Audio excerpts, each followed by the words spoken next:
अस्सलामु अलैकुम वरहमतुल्लाहि वबरकातुहू। मोहतरम नाज़रीन, उम्मीद करता हूँ आप खैर आफियत से होंगे। अल्लाह रब्बुल इज़्ज़त आपको हमेशा खुश रखे, शादाब रखे, आबाद रखे। मोहतरम नाज़रीन, मुफ्ती इस्माइल साहब कासमी मालेगांव से, जो मजलिस इत्तिहादुल मुस्लिमीन के एक लीडर हैं, उन्होंने कल मालेगांव के अंदर एक बहुत बड़ा बयान दिया है। मुफ्ती भी हैं, आलिम भी है, एक मस्जिद में खिताबत भी करते हैं, खतीब भी हैं और बहुत पायदार और बहुत पहुंचे हुए आलिम भी हैं। दोस्तों, कल मालेगांव के अंदर हजरत मौलाना मुफ्ती इस्माइल साहब ने क्या कहा है, आइए उनकी ज़बानी सुनते हैं, फिर आगे तफसीरा करते हैं।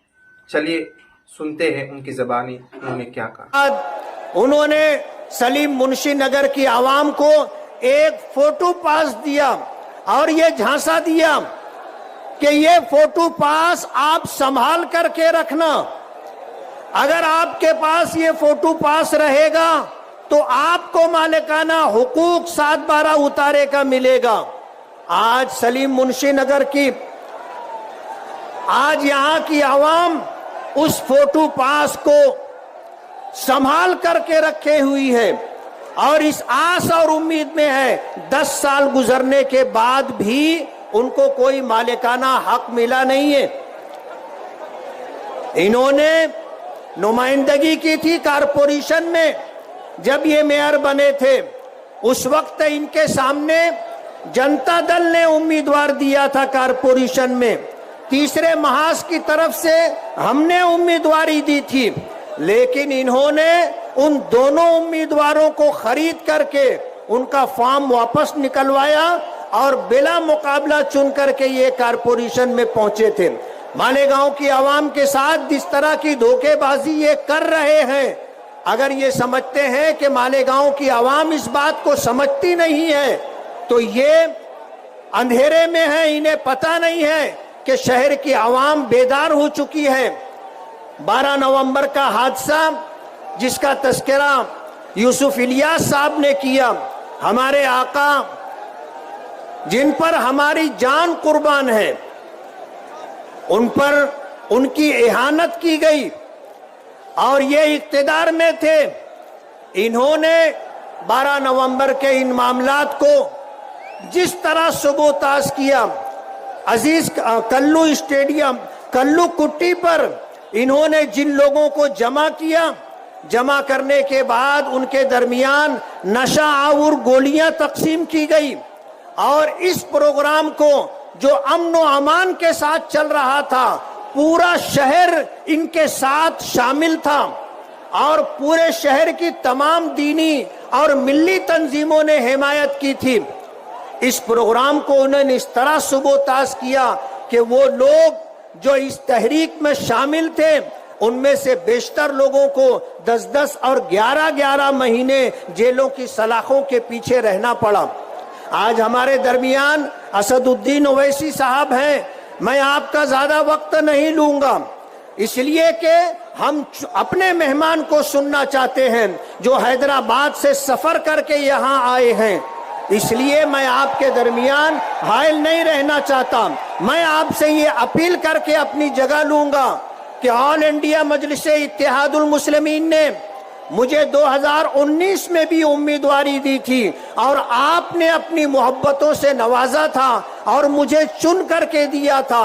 इन 5 सालों में इस शहर के लिए हमने 499 करोड़ रुपए का फंड ला करके मालेगांव की आवाम को ये बताया कि हमने कितना काम किया है। माजी में किसी एमएलए ने अपनी दौर में इतना काम नहीं किया और इतना फंड नहीं लाया। आज हमने जो काम शुरू किया है, उन कामों को आगे बढ़ाने के लिए और उन कामों को पाए तकमील तक पहुंचाने के लिए मुझे फिर आपकी मोहब्बतों की, आपकी नवाजिशों की जरूरत है। ऑल इंडिया मजलिस इत्तिहादुल मुस्लिमीन ने मुझे दोबारा उम्मीदवारी दी है और मैं आपसे ये अपील करता हूं कि अगर हमने माजी में इस सियासी जिंदगी में अगर किसी वक्त आपका कोई काम हम नहीं कर सके तो मैं आपको बताना चाहता हूं कि मैंने कभी आपका कोई नुकसान भी नहीं किया है। आपसे ना आपका कारोबार छीना है, ना आपकी जमीनों पर मैंने नाजायज कब्जा किया है, और न कभी हमने शहर में नशा आवर चीजों का कारोबार किया है, न कभी गुंडागर्दी की है, न दादागिरी की है। कल हम जब वोट की अपील लेकर के कुसुम्बा रोड पर चल रहे थे तो 20-25 नौजवानों ने हमारा रास्ता रोक लिया कि आप वोटों के लिए लोगों से अपील करने के लिए नहीं जा सकते। हमने उनके दरमियान से रास्ता बनाया। हमने उन नौजवानों को देखा है जो इस मौके पर जो हरकत कर रहे थे और जो बेइज्जती का काम करने जा रहे थे, हमने उनको देखा है, हमने उनको पहचाना है। उन्होंने अपना तारुफ खुद करा दिया कि हम फला लस्सन वाले के भतीजे हैं। वक्त किसी को माफ नहीं करता, और आप समझ लीजिए कि आप जिसके लिए मेहनत कर रहे हैं, दादागिरी कर रहे हैं, और जिन लोगों ने हमारे साथ ये हरकत की थी हम उनको बखूबी जानते हैं, उनके बैकग्राउंड का भी पता है। आज इस वक्त मैं आपसे अपील करता हूं कि ऑल इंडिया मजलिस इत्तेहादुल मुस्लिमीन ने अगर मुझ पर एतमाद करके दोबारा उम्मीदवारी दी है तो आप मुझे अपनी वोटों से नवाज करके मुझे फिर खिदमत करने का मौका दें। मैं आपसे वादा करता हूं कि ऑल इंडिया मजलिस इत्तेहादुल मुस्लिमीन की जो भी पॉलिसी होगी मैं उसको सामने रख करके अपने शहर की आवाम के लिए जो खिदमत कर सकता हूं उस खिदमत से मैं पीछे नहीं रहूंगा।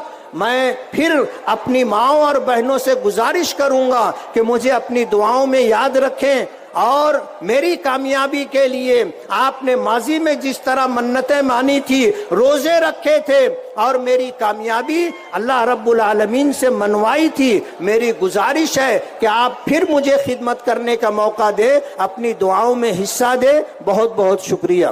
दोस्तों, आपने सुना हजरत मौलाना मुफ्ती इस्माइल साहब जो मालेगांव से मजलिस इत्तेहादुल मुस्लिमीन के लिए खड़े हैं।